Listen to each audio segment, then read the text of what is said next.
Lost in the Green, a Smoky tale of survival. You know, it all began with one of those brilliant high ideas that seemed unstoppable at the time. Me and my buddy Jake, the ultimate stoner duo, decided it was time for a little getaway.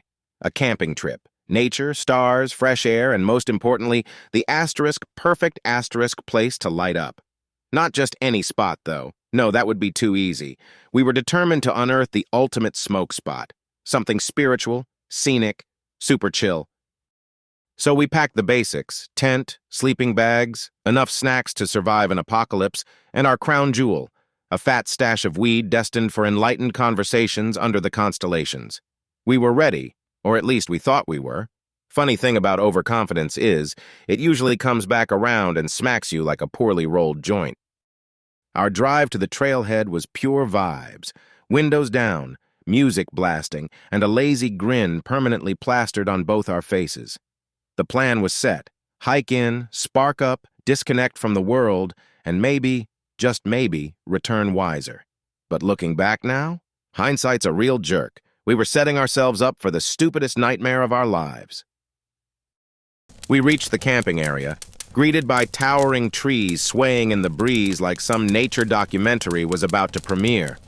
Stepping onto the trail, we felt untouchable. Chill gods about to conquer the outdoors. No map, no compass.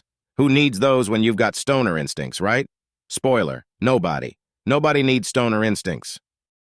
About 20 minutes into our hike, Jake, self-appointed navigator and king of stoned wisdom, stopped dead in his tracks. "This trail's too basic, man," he declared, scratching his patchy beard like some wandering philosopher. "We need to go off the beaten path. The real vibe is out there." I should have stopped him right then. Should have said, "Dude, no." But nah.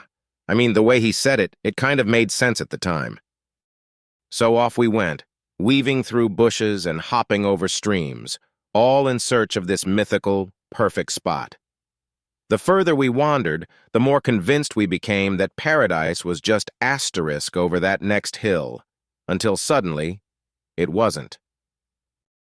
After what felt like hours of trudging through trees, paranoia began to gently creep in. The trees? They all looked the same. Did we pass that weird moss-covered log before? Was the sun lower than it should have been? But before we could fully piece together that we were hopelessly lost, Jake managed to step on a sneaky tree root and go down faster than me at an all-you-can-eat taco buffet. "Dude, I think it's bad," Jake groaned, clutching his ankle. It was bad. Swollen and purple, his foot looked like an eggplant had exploded on it.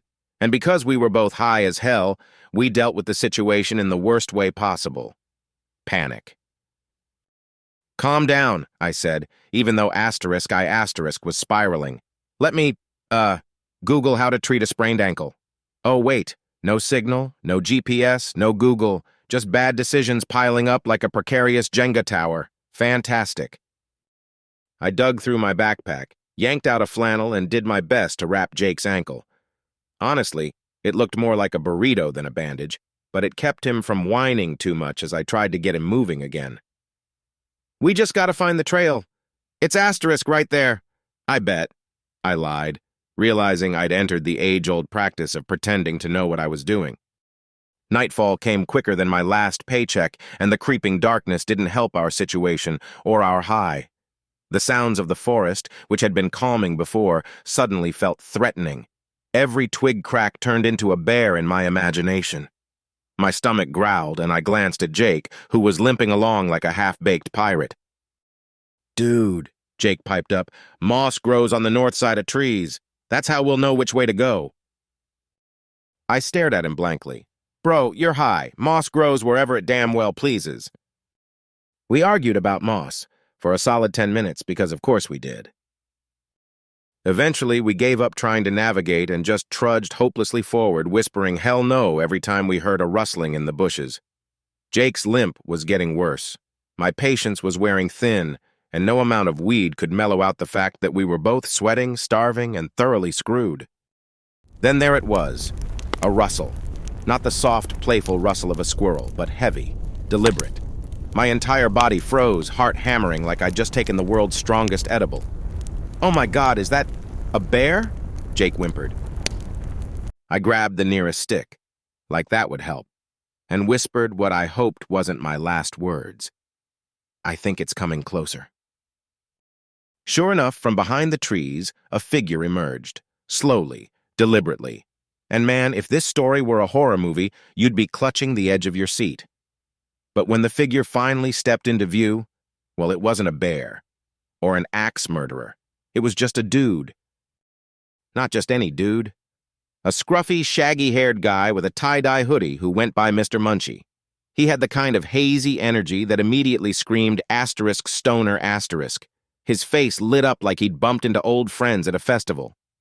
"Yo, you guys lost?" Here's the kicker.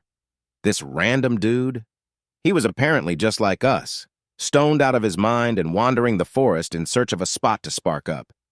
Universe works in mysterious ways, huh? Jake and I exchanged what can only be described as a WTF look while the guy pulled a beautifully packed bowl from his pocket. Mister Munchi grinned like a hero in a Saturday morning cartoon.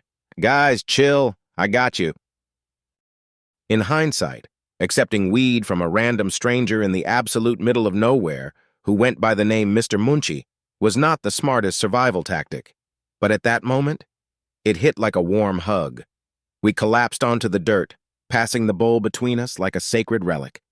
For the first time in hours, things felt mildly okay. Ridiculous, yes, but okay. Turns out Mister Munchi had gotten turned around looking for the same magical stoner paradise we were after. The difference? He somehow, don't ask me how, had a vague sense of direction.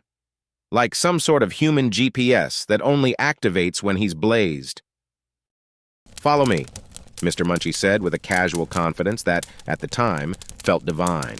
So, limping, tired, and thoroughly baked, we followed our new guide through what felt like a labyrinth of identical trees. At one point, Jake started hallucinating that we were walking in circles, but our new stoner guru assured us we'd be back at the campsite in no time.